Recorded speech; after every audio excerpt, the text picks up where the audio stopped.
Hello student. तो हमने बोला था जैसे कि आपको क्लास 10 का फिजिक्स का जो भी है ऑब्जेक्टिव चैप्टर वाइज कराया जाएगा। हम लोग पहले वीडियो में कर चुके हैं प्रकाश के परावर्तन एवं अपवर्तन। आज हम लोग का है प्रकाश के वर्ण विक्षेपण एवं मानव नेत्र, जिससे 1 से 25 तक क्वेश्चन लिया गया है और 25 से 50 तक इसमें 50 क्वेश्चन कराया जाएगा। जो 25 से 50 तक क्वेश्चन है अगले वीडियो में हम प्रोवाइड करा देंगे। चलते हैं अपने वीडियो की ओर। क्वेश्चन पर पहला क्वेश्चन है, विभिन्न दूरियों पर स्थित वस्तुओं के प्रतिबिंब को फोकस करने के लिए आंख के लेंस की फोकस दूरी परिवर्तित होती है किसके द्वारा? जो विभिन्न दूरी पर वस्तु होता है उसको फोकसित करने के लिए, देखने के लिए, रेटिना पर प्रतिबिंब बनाने के लिए क्वेश्चन पूछ रहा है कि किसके द्वारा नेत्र लेंस का आकार बढ़ाया जाता है और घटाया जाता है। तो सिलियरी पेशियों के द्वारा आंसर होगा आपका। ठीक, नेक्स्ट पर चलते हैं। जरा दूरदृष्टिता से पीड़ित व्यक्ति का उपचार किस प्रकार के लेंस से किया जाता है? जरा दृष्टि दोष का बात कर रहा है। जरा दृष्टि दोष में कौन सा लेंस का उपयोग किया जाता है? तो बाइफोकल लेंस, जिसमें अवतल एवं उत्तल दोनों प्रकार के लेंस होते हैं। याद रखिएगा, बाइफोकल लेंस में अवतल एवं उत्तल दोनों प्रकार के लेंस होते हैं, जिसमें अवतल ऊपर की ओर और उत्तल नीचे की ओर होता है। इसमें अवतल ऊपर की ओर और उत्तल नीचे की ओर होता है। नेक्स्ट पर, कर्निया के पीछे एक संरचना होती है, उसे क्या कहते हैं? पुतली कहते हैं, नेत्रपटल, रेटिना, परितारिका। रेटिना, कर्निया के पीछे जो रचना होती है उसे रेटिना, जहां पर हम लोग का प्रतिबिंब बनता है। कर्निया के पीछे जो रचना होता है उसे रेटिना, जहां पर हम लोग का नेत्र द्वारा लेंस के जो प्रतिबिंब बनता है रेटिना पर ही प्राप्त होता है। आगे बढ़ते हैं। कर्निया के पीछे एक ही क्वेश्चन 2 बार हो गया है, 3 ही नंबर, 4 गायब, 4 मिस्टेक से गायब हो गया है बनाते टाइम। 5 पर चलते हैं डायरेक्ट, 4 क्वेश्चन गायब है। तो पुतली के साइज को नियंत्रित करने वाला गहरा पेशीय डायफ्राम क्या कहलाता है? पुतली के साइज को जो नियंत्रित करता है उसे क्या कहा जाता है? परितारिका, अभिनेत्र लेंस, नेत्रपटल, रेटिना। परितारिका द्वारा पुतली की साइज बढ़ाया जाता है और घटाया जाता है। 6 नंबर प्रश्न है, मानव नेत्र में किस प्रकार का लेंस पाया जाता है? मानव नेत्र जो नेत्र लेंस होता है वो किस प्रकार का लेंस होता है? तो आपका आंसर होगा उत्तल। नेक्स्ट पर, तारों के टिमटिमाने की व्याख्या किस सिद्धांत पर आधारित है? तारे टिमटिमाते हैं क्यों? यही कारण है। ये क्वेश्चन 2 नंबर में ही पूछता है कि तारे क्यों टिमटिमाते हैं। तो जब 2 नंबर में आएगा तो उसको व्याख्या करना पड़ेगा कि क्यों वायुमंडलीय। मेन आपका सिद्धांत है वायुमंडलीय अपवर्तन। यहाँ पर वायुमंडलीय अपवर्तन न दे करके केवल अपवर्तन के सिद्धांत पर दिया है, तो आंसर आपका यही होगा, अपवर्तन के सिद्धांत। प्रकीर्णन नहीं होगा, वर्ण विक्षेपण नहीं होगा, वर्ण विवेचन का सिद्धांत, वर्ण विक्षेपण ही है, प्रकीर्णन का सिद्धांत नहीं होगा। आपका सिद्धांत क्या होगा? वायुमंडलीय अपवर्तन मेन सिद्धांत होता है। यहाँ वायुमंडलीय न लगाकर केवल अपवर्तन का सिद्धांत लगाया है, तो आंसर आपका ए ही होगा। तारे टिमटिमाते हैं वायुमंडलीय अपवर्तन के कारण। नेक्स्ट क्वेश्चन है, नेत्रदान करने की व्यक्ति की आयु सीमा होगी। यहाँ पर लिमिट जो पूछ रहा है, लिमिट इसका कोई नहीं कहा जा सकता है। 10 वर्ष, 25 वर्ष, 60 वर्ष, इनमें सभी। आपका नेत्र यदि सही है, चाहे 50 के एज में हो या 55 या 60, मैक्सिमम यहाँ पर 60 दिया है, या 25 में हो, आपके 25 के एज में ही आपका नेत्र खराब है तो दान नहीं किया जाएगा। वो खराब नेत्र लेंस लेकर क्या करेगा? नेत्रदान करने के लिए आपको इनमें सभी होगा। क्यों? क्योंकि नेत्रदान करने की सीमा लिमिट नहीं किया गया है। हालांकि 70 तक 80 तक दान कर सकते हैं, 60 के बाद भी यदि आपका नेत्र सही है तो। खराब हो गया तो उसका काम ही खत्म। इसलिए इसमें 10 वर्ष 25 वर्ष 60 वर्ष में सभी होगा, सभी आयु में दान कर सकते हैं यदि आपका नेत्र सही है।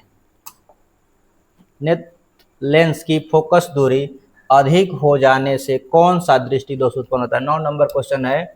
नेत्र लेंस की फोकस दूरी बढ़ जाए, मतलब कि जहां से आपका फोकस दूरी यहाँ पर था इससे आगे 25 सेंटीमीटर से आगे बढ़ गया। न्यूनतम सीमा तो 25 सेंटीमीटर होता है, 25 सेंटीमीटर से आगे हो गया कहीं दूर। जब नेत्र लेंस की फोकस दूरी बढ़े इसका मतलब नेत्र लेंस पतला हुआ। नेत्र लेंस पतला हुआ तो ये दृष्टि दोष का, दूरदृष्टि दोष का कारण में ही है कि दूरदृष्टि दोष में क्या होता है, तो नेत्र लेंस आवश्यकता से अधिक पतला हो जाता है। तो नेत्र लेंस के अधिक हो जाने के, फोकस दूरी अधिक होना, पतला होना, और पतला होने का कारण दूरदृष्टि दोष। ठीक, याद रखिएगा कि निकट दृष्टि दोष में आवश्यकता से अधिक मोटा हो जाता है और दूरदृष्टि दोष में आवश्यकता से अधिक पतला हो जाता है, जिसके कारण फोकस दूरी बढ़ जाती है। दूरदृष्टि दोष में फोकस दूरी बढ़ जाती है, केवल दूर की वस्तु दिखाई देती है, नजदीक की नहीं। निकट दृष्टि दोष में फोकस दूरी आवश्यकता से अधिक कम हो जाता है, जिसके कारण केवल नजदीक की वस्तु दिखाई देता है, दूर के नहीं। यहां पर याद रखिए, पतला हो जाएगा तो दूरदृष्टि दोष, मोटा हो जाएगा तो निकट दृष्टि दोष। 10 नंबर क्वेश्चन है, सिग्नल की व्याख्या होती है कहां पर? मस्तिष्क में, पुतली में, रेटिना में, कार्निया में। सिग्नल तो आप ये दिमाग में रखिए कि मस्तिष्क ही सारा बॉडी का कंट्रोल रखता है, जो भी कार्य कराएगा वो मस्तिष्क ही कराएगा। सिग्नल की बात कर रहा है तो जो भी वस्तु हम देखते हैं वो वैसा है, रंगीन है, आकार में कितना बड़ा है, जो भी चीज है। नेत्र लेंस का काम है केवल वस्तु के फोकसित करके, प्रकाश ले जा करके रेटिना पर प्रतिबिंब बना देना। रेटिना से वहां से क्या होता है कि जो हम लोग का होता है ये न्यूरॉन, तंत्रिका कोशिकाएं, वो सिग्नल ले जा करके मस्तिष्क में करता है और मस्तिष्क ही व्याख्या करता है सारे चीज का। कोई वस्तु कितना बड़ा है, कैसा कलर का है, कितना छोटा है, कैसा आकार का है, जो भी व्याख्या हो मस्तिष्क में किया जाता है। सिग्नल की व्याख्या कहाँ होती है? तो मस्तिष्क में। नेक्स्ट है, दृश्य प्रकाश में सबसे किस वर्ण का तरंग दैर्ध्य अधिकतम होता है? किस रंग का तरंग दैर्ध्य सबसे अधिकतम होता है? याद रखिएगा, सबसे ऊपर जो तरंग होता है, जो रंग होता है, उसका तरंग दैर्ध्य सबसे अधिक, और जो सबसे नीचे होता है उसका तरंग दैर्ध्य सबसे कम। तो लाल रंग सबसे ऊपर होता है, तो लाल रंग का आपका तरंग दैर्ध्य सबसे अधिक होगा, और बैगनी रंग सबसे नीचे होता है, उसका तरंग दैर्ध्य सबसे कम होगा। इसके साथ में यही बता दे रहे हैं कि आप ये भी याद रखिएगा कि जिस प्रकाश के वर्ण का तरंग दैर्ध्य सबसे अधिक होगा उसका विचलन उतना ही कम होगा, और जिसका तरंग दैर्ध्य जितना ही कम होगा उसका विचलन उतना ही अधिक होगा। नेक्स्ट पर बात करते हैं 12 के बाद 13 पर। नेत्र में किसी वस्तु का बना प्रतिबिंब होता है। नेत्र में किसी वस्तु का बना प्रतिबिंब होता है। नेत्र में कैसा प्रतिबिंब बनता है? तो याद रखिए, उत्तल लेंस है, वो वस्तु के स्थिति के अनुसार अपने फोकस को घटा बढ़ा करके हमेशा वास्तविक उल्टा और छोटा प्रतिबिंब बनाता है। वास्तविक उल्टा और छोटा रेटिना पर, इसमें वास्तविक उल्टा और छोटा सी में दिया है। आंसर आपका क्या हुआ? नेत्र में किसी वस्तु का प्रतिबिंब बनता है तो वास्तविक उल्टा और छोटा। नेक्स्ट क्वेश्चन है 13, सामान्य मानव नेत्र का दूर बिंदु होता है। सामान्य मानव नेत्र मतलब कि जब नेत्र खराब नहीं हो उस टाइम पर आप कहां तक देख पाते हैं, तो उसकी सीमा निर्धारित नहीं है, अनंत, कहीं भी देख पाते हैं हम। आंसर आपका डी, अनंत। इसके साथ में यह भी बता दें कि मानव नेत्र का अधिकतम बिंदु जब सामान्य नेत्र हो तो अधिकतम बिंदु होगा अनंत और न्यूनतम बिंदु होगा 25 सेंटीमीटर। 25 सेंटीमीटर पर होगा न्यूनतम।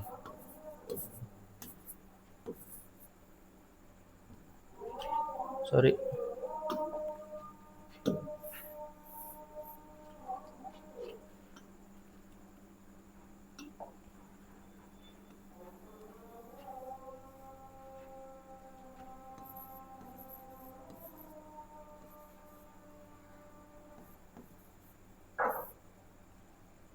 न्यूनतम 25 सेंटीमीटर, अधिकतम बातें कर रहा है दूर का अनंत।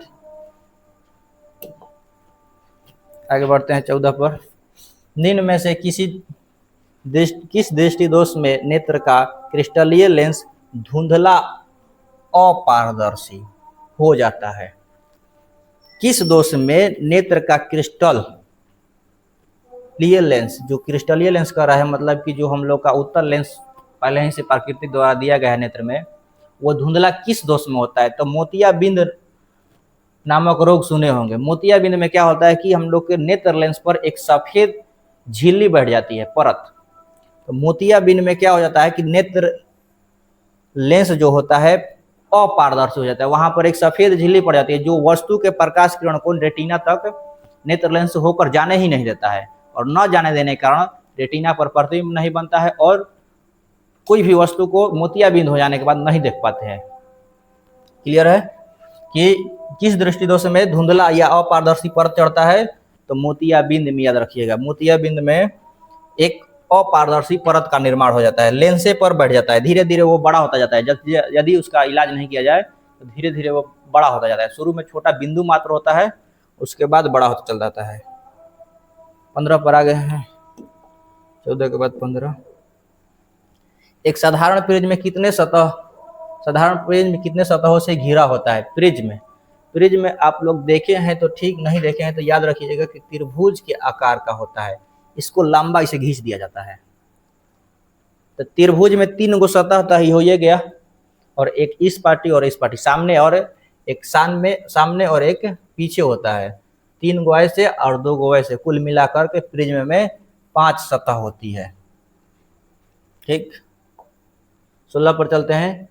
प्रकाश के किस रंग का तरंगदैर्ध्य सबसे कम होता है? अभी बताए हैं पिछले क्वेश्चन में, सबसे कम तरंगदैर्ध्य बैंगनी का और सबसे अधिक तरंगदैर्ध्य लाल का। तो बैंगनी का सबसे कम तरंगदैर्ध्य होगा।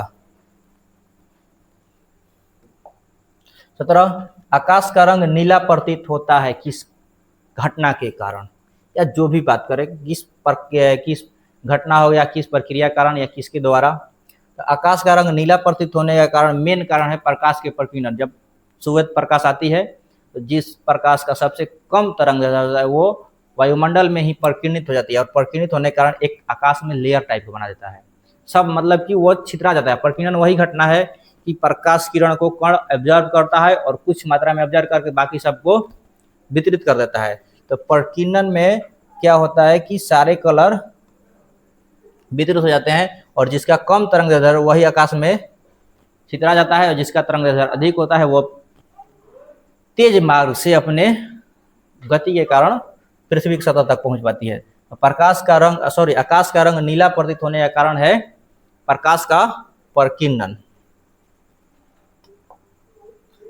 आंख व्यवहार करती है किस लेंस या दर्पण, जो भी क्वेश्चन ऑप्शन है, अवतल दर्पण की तरह, उत्तल लेंस की तरह, समतल दर्पण की तरह।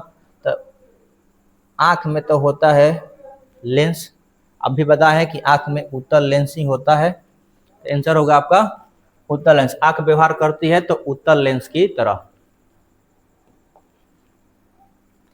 निकट दृष्टि दोष वाले व्यक्ति के चश्मे में होता है। निकट दृष्टि दोष जो व्यक्ति ग्रसित है उसको केवल नजदीक का दिखाई देगा, दूर का नहीं, और दूर के देखने के लिए अवतल लेंस का उपयोग किया जाता है।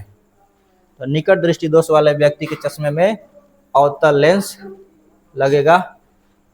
इस पर चलते हैं। किसी माध्यम में छोटे छोटे कणों के निलंबन को कहा जाता है? किसी माध्यम में छोटे छोटे कण के निलंबन को कोलाइड कहते हैं। कोलाइड वही कण कहलाता है, कोलाइड कण। ए ऑप्शन ये हो जाएगा कोलाइड। 21, जो नेत्र निकट स्थित वस्तु को स्पष्ट नहीं देख पाता है, नेत्र निकट वस्तु को नहीं देख पाता है, उस नेत्र में होता है। अभी तुरंत ये इससे क्वेश्चन में ये चैप्टर से ये दृष्टि दोष जितना है उससे जितने सारे क्वेश्चन है इंपॉर्टेंट है, क्योंकि हर साल के क्वेश्चन में देखा गया है कि दृष्टि दोष से हमेशा क्वेश्चन ही आता है।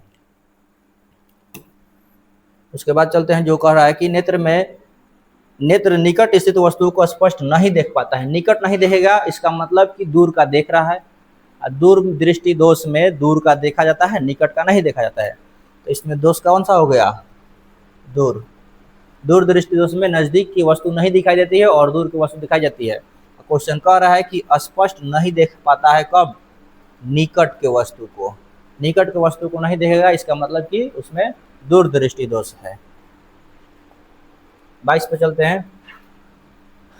अपने लेंस की फोकस दूरी को बदलकर दूर या निकट की वस्तु को साफ साफ देख सकने की आंख की क्षमता को कहते हैं।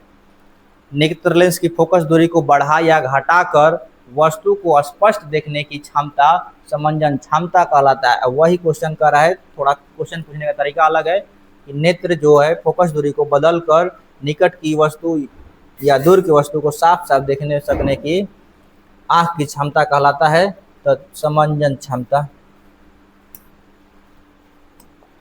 23 पर चलते हैं। किसी सामान्य नेत्र के लिए निकट तथा दूर बिंदु क्रमशः होता है।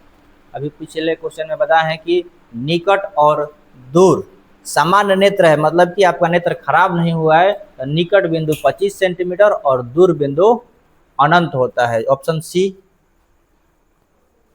25 सेंटीमीटर निकट और दूर बिंदु अनंत। श्वेत प्रकाश की किरण जब किसी प्रिज्म से होकर गुजरती है तब उसके रंग या वर्ण सबसे अधिक विचलित होता है, वह है।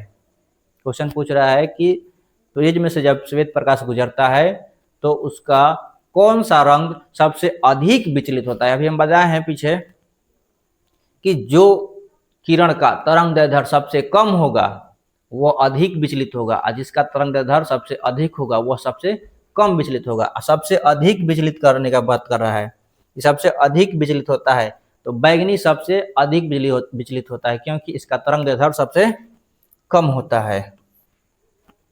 25 पर चलते हैं, और आज का लास्ट 25 के बाद जो 50 तक है वो हम अगले वीडियो में देंगे। 25 कह रहा है, जो नेत्र दूर स्थित वस्तुओं को स्पष्ट नहीं देख पाता है। अभी बात कर दिया उसके उल्टा, जो नेत्र दूर की वस्तु को नहीं देख पाता है नजदीक को देख पाता है। इसका मतलब हुआ नजदीक को कहा तो नहीं रहा है, लेकिन नजदीक को देख पाएगा। दूर को नहीं देख सकता है, नजदीक को देख रहा है, तो इसमें कौन सा दोष हुआ? निकट दृष्टि दोष। निकट में याद रखिए इसमें कंफ्यूजन ज्यादा होता है, उल्टा बात हो रहा है। जो दोष है वही वस्तु दिखाई देगा। यदि दूर दृष्टि दोष है तो दूर का वस्तु दिखाई देगा, यदि निकट दृष्टि दोष है तो निकट की वस्तु दिखाई देगी। तो उम्मीद है कि आपको 25 क्वेश्चन स्पष्ट क्लियर हो गया होगा। यदि जहां दिक्कत हो तो आप कमेंट करके हमें बताएं। आप वीडियो को लाइक भी कीजिए और कमेंट में हमें जहां समस्या हो वहां बताइए, हम आपको रिप्लाई जरूर देंगे।